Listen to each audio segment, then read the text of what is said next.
Bienvenido a los cuentos de la Casa de la Bruja, un podcast de ficción sonora de misterio y terror. Entra libremente, por propia voluntad, y deja parte de la felicidad que traes.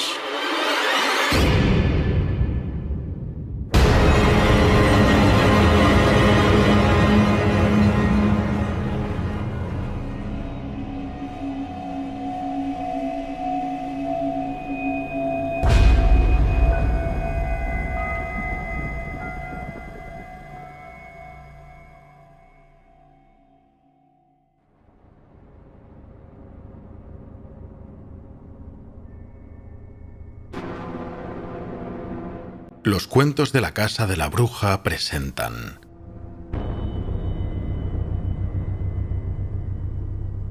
En las montañas de la locura, de Howard Phillips Lovecraft.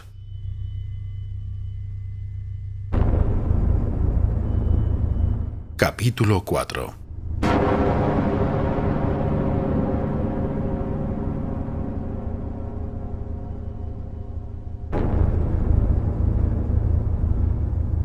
Vuelvo con gran repugnancia a evocar el campamento de Lake para hablar francamente de lo que encontramos allí. Siento la constante tentación de suprimir detalles y dejar que las insinuaciones ocupen el lugar de los hechos y las inevitables deducciones.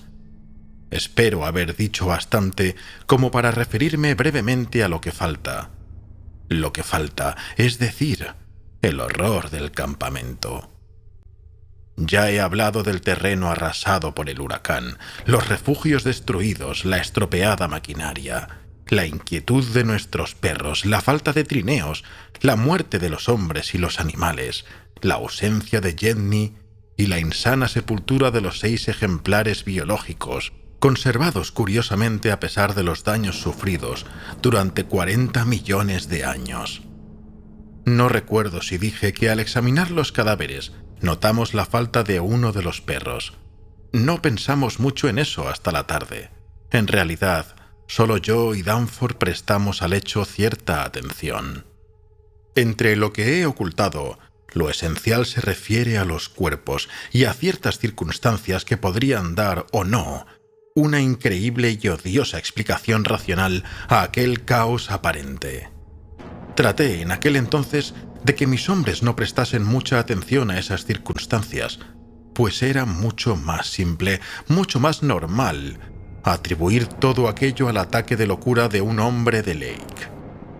A juzgar por el aspecto de las cosas, el demoníaco viento de las montañas hubiese bastado para enloquecer a cualquier hombre en ese centro del misterio y la desolación terrestres. La principal anormalidad era el estado en que se encontraban los cuerpos, tanto de los hombres como de los animales. Parecían haber tomado parte en un combate feroz y estaban despedazados y mutilados de un modo inexplicable y terrible. En todos los casos era como si la muerte hubiese sobrevenido por laceración o estrangulación. En cuanto a los perros, se veía que habían sido ellos los que habían tomado la iniciativa, pues el estado de su mal construido corral demostraba que había sido roto desde dentro.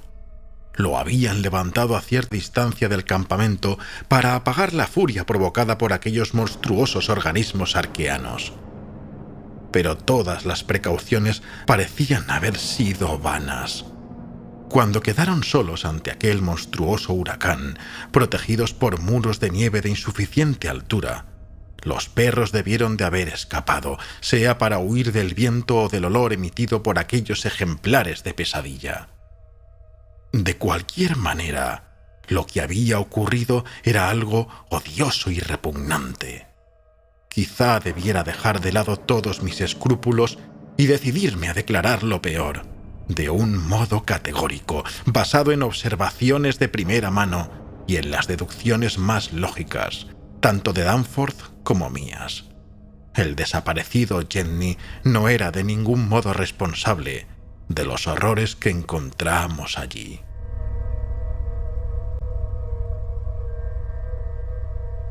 Ya he dicho que los cadáveres estaban horriblemente mutilados. Debo añadir ahora que algunos habían sido cortados y despedazados del modo más curioso. Hombres y perros habían sufrido la misma suerte. Parecía como si un carnicero hubiese quitado a los cuerpos más gruesos y sanos importantes masas de carne. Alrededor de estos cuerpos había sal desparramada, obtenida de los saqueados cofres de provisiones de los aeroplanos, lo que suscitaba las hipótesis más terribles. Todo esto había ocurrido en uno de los refugios de donde habían retirado el avión. Los vientos habían borrado luego las huellas capaces de alimentar alguna teoría aceptable. Las ropas desparramadas y rotas, arrancadas de cualquier modo de los cuerpos de los hombres, no proporcionaban ningún indicio. En uno de los rincones del destruido refugio nos pareció discernir unas huellas que no eran humanas, sino similares a aquellas marcas fósiles de las que Lake había hablado tanto.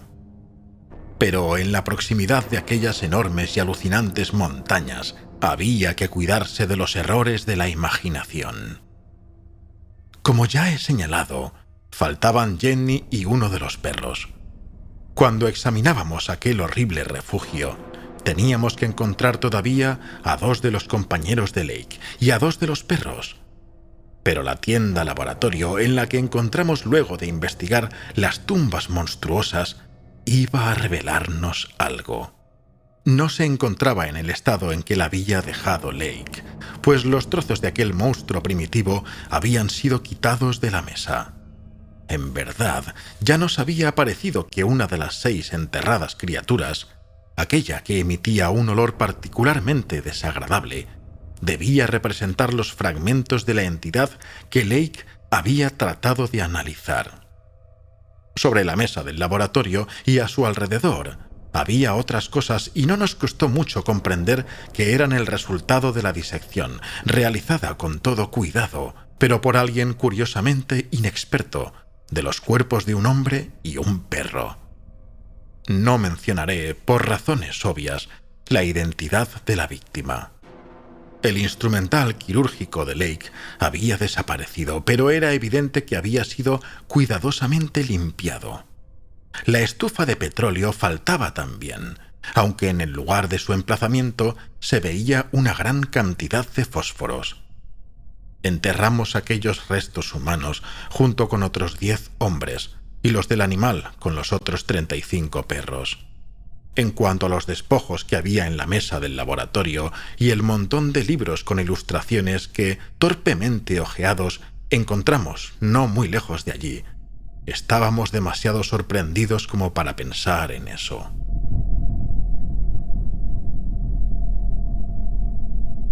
De todo lo que había en el campamento, esto era lo más horrible, pero lo demás no era menos misterioso.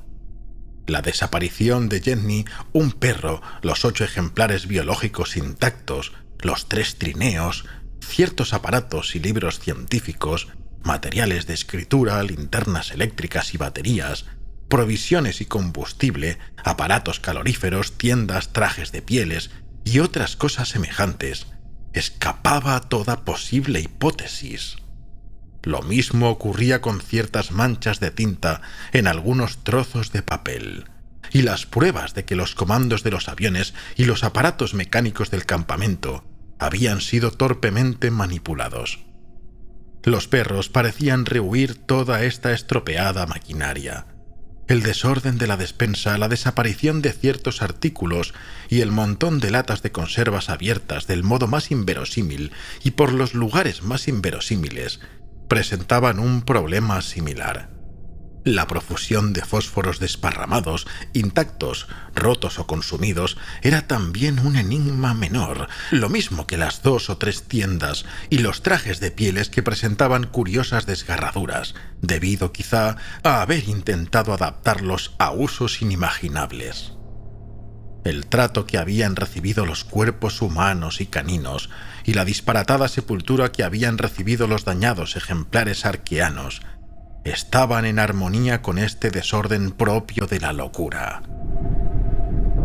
Considerando que podía presentarse una eventualidad como esta, Fotografiamos cuidadosamente todas las pruebas principales y me propongo usar estas fotografías para disuadir a los miembros de la expedición Starweather-Moore. Luego del descubrimiento de los cadáveres en el refugio, lo primero que hicimos fue fotografiar y abrir las 6 tumbas monstruosas con túmulos en forma de estrella. Advertimos enseguida el parecido de estos túmulos, adornados por dibujos de puntos, con las curiosas esteatitas verdes descritas por el pobre Lake. Cuando encontramos algunas de estas piedras en un montón de restos minerales, la semejanza se nos hizo aún más evidente. La forma de las tumbas y las piedras recordaba además la cabeza estrellada de los seres arqueanos, y concluimos que ese parecido tenía que haber influido sobremanera en las mentes excitadas de Lake y sus compañeros. La locura, contando a Jenny como el único posible autor sobreviviente, fue la explicación que adoptamos todos de un modo espontáneo, por lo menos en voz alta. Aunque no seré tan ingenuo como para negar que alguno de nosotros pudo haber imaginado alguna hipótesis que el sentido común le impidió formular. Aquella misma tarde, Sherman, Peabody y McTighe volaron sobre la región, escrutando el horizonte con gemelos de campaña en busca de Jenny y los objetos que faltaban. Pero todo fue inútil. La patrulla informó que la gigantesca barrera se extendía interminablemente, a la derecha y a la izquierda, sin ningún cambio apreciable. En algunos de los picos, sin embargo, ciertos cubos y formaciones eran aún más desnudos, y el parecido con las pinturas de Roerich tenía así un carácter doblemente fantástico. La distribución de las crípticas entradas de las cavernas en las cimas, desprovistas de nieve, parecía llegar de un modo irregular hasta donde alcanzaba la vista. A pesar de los horrores que acabábamos de descubrir, quedaban aún en nosotros bastante entusiasmo y celo científico como para preguntarnos qué habría detrás de aquellas misteriosas montañas. Tal como lo dijimos en nuestros discretos comunicados, nos acostamos a medianoche, pero no sin antes elaborar un cuidadoso plan con el propósito de cruzar al día siguiente, a gran altura, la cadena de montañas. Llevaríamos con nosotros una cámara aérea y un equipo de geólogo. Se decidió que Danforth y yo intentásemos realizar la travesía en un aparato aligerado de peso. Nos levantamos con ese propósito a las 7 de la mañana, pero unos vientos muy fuertes, mencionados en el comunicado al exterior, retrasaron nuestra salida hasta cerca de las 9. Ya he hablado del relato que hicimos a los hombres del campamento y que transmitimos al mundo al volver 16 horas más tarde. Tengo ahora el terrible deber de ampliar esa historia, llenando los misericordiosos blancos con lo que vimos realmente en aquel mundo de más allá de las montañas, y que llevó al fin al joven Danforth a una crisis nerviosa. Desearía poder añadir una palabra a propósito de lo que Danforth vio o creyó haber visto, aunque se trató probablemente de una ilusión, y que quizá fue la gota de agua que hizo rebasar la copa. Todo lo que puedo hacer es repetir los confusos murmullos con que trataba de explicarme el porqué de sus temores, mientras regresábamos entre aquellas montañas torturadas por el viento. Esta será mi última palabra. Si las pruebas de que hemos sobrevivido a unos primitivos horrores no bastan para apartar a otros de la Antártida, o al menos para que no penetren demasiado bajo la superficie de ese refugio de secretos prohibidos e inhumana desolación, la responsabilidad de unos males innominables y quizá también inconmensurables no será mía. Danforth y yo, luego de estudiar las notas redactadas por Peabody en su vuelo de la víspera, Habíamos calculado que el paso más bajo y próximo se encontraba un poco a nuestra derecha, a unos 7.000 metros de altura sobre el nivel del mar. Hacia este punto nos dirigimos entonces. Como el campamento estaba situado a más de 4.500 metros de altura, la diferencia de nivel no era muy grande. Sin embargo, sentimos al subir el aire rarificado y el frío intenso, pues a causa de la mala visibilidad habíamos tenido que dejar las ventanillas abiertas. Nos habíamos puesto naturalmente nuestros abrigos más gruesos. A medida que nos acercábamos a los picos oscuros y siniestros que se alzaban sobre una línea de glaciares y hendiduras cubiertas de nieve, advertíamos más y más las formaciones curiosamente regulares de las pendientes y recordábamos de nuevo las raras pinturas asiáticas de Nicholas Roerich. Los viejos estratos rocosos, batidos por el viento, correspondían con exactitud a las descripciones de Lake y probaban que esos pináculos se erigían del mismo modo desde épocas sorprendentemente lejanas. Quizá desde hacía 50 millones de años. Era imposible saber qué altura habían tenido en otro tiempo, pero todo en esta extraña región señalaba la influencia de oscuras condiciones atmosféricas poco favorables a los cambios y aptas para retardar el acostumbrado proceso climático de desintegración de las rocas. Pero lo que más nos fascinaba y perturbaba era aquella acumulación de cubos, murallas y cavernas. Mientras Danforth hacía de piloto, yo observaba el espectáculo con mis gemelos de campaña y tomaba algunas fotografías. De cuando en cuando sustituía a mi compañero en el gobierno de la máquina, aunque mis conocimientos de navegación aérea son solo los de un aficionado, para que Danforth pudiera contemplar la cordillera. Era fácil advertir que esas formaciones se componían principalmente de cuarcita arquiana, de color claro, totalmente distinta de las rocas de la superficie. Su regularidad llegaba a un extremo no sospechado por Lake.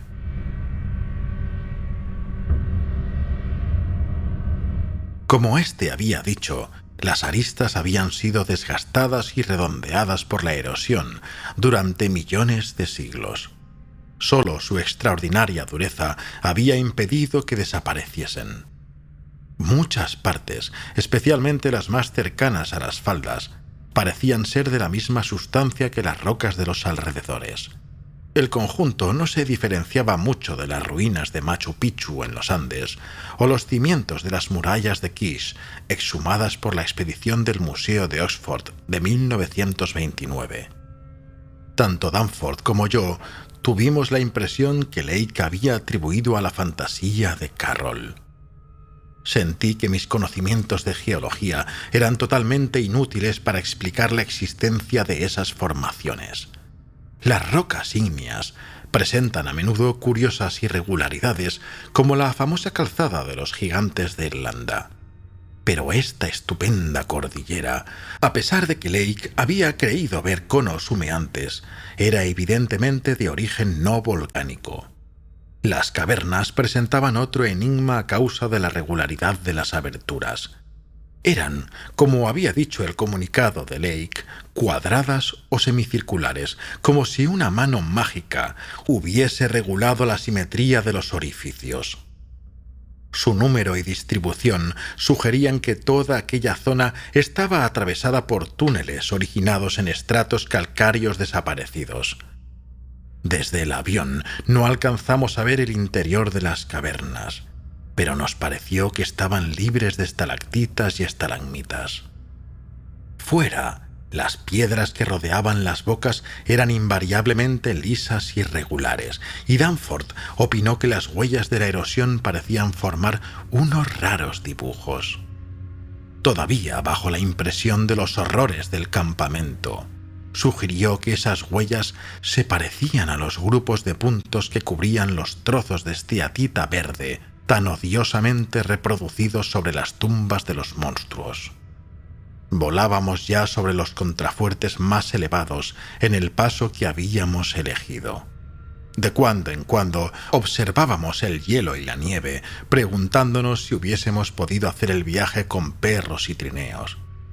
Bastante sorprendidos, alcanzamos a ver que el terreno estaba libre de hendiduras y otros obstáculos, y no habría podido detener a expediciones bien equipadas como las de Scott, Shackleton o Amundsen. Casi todos los glaciares parecían terminar en unos pasos. Apenas podría describir aquí nuestra tenaz expectación, mientras nos preparábamos para rodear la última cima y contemplar un mundo virgen. Sin embargo, no teníamos por qué creer que aquellas regiones serían totalmente distintas de las que habíamos visto. La atmósfera de misterio maléfico que envolvía las montañas y el cielo opalescente visible entre las cimas era algo demasiado sutil para reproducirlo con palabras y frases. En verdad, se trataba sobre todo de un vago simbolismo psicológico y de asociaciones estéticas.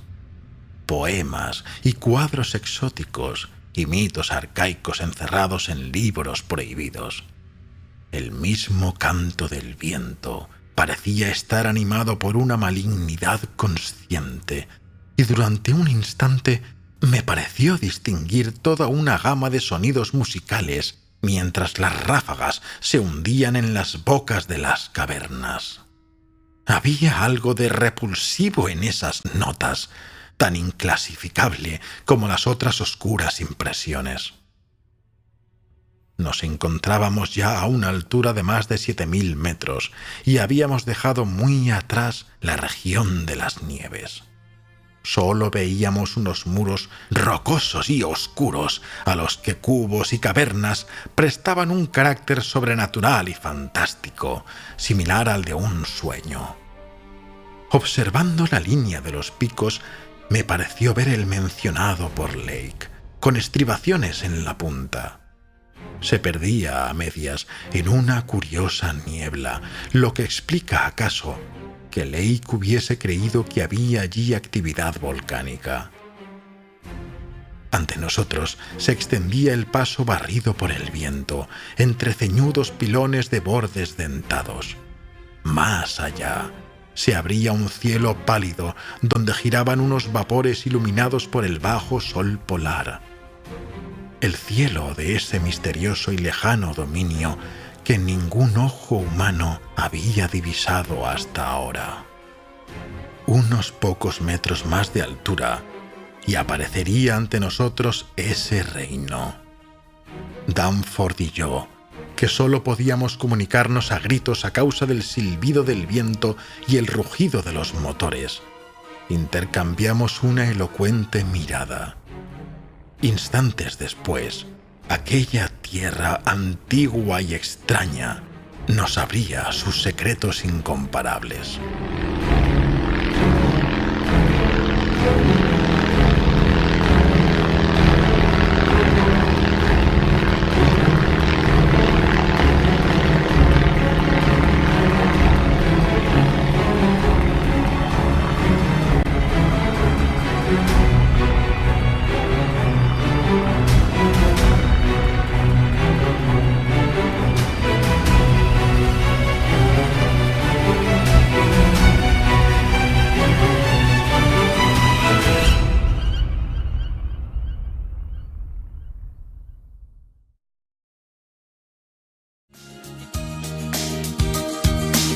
Si crees que mi voz encajaría en tu proyecto o negocio, contacta conmigo en info@locucioneshablandoclaro.com o a través de mi página web www.locucioneshablandoclaro.com. Gracias por la escucha y nunca dejes de soñar.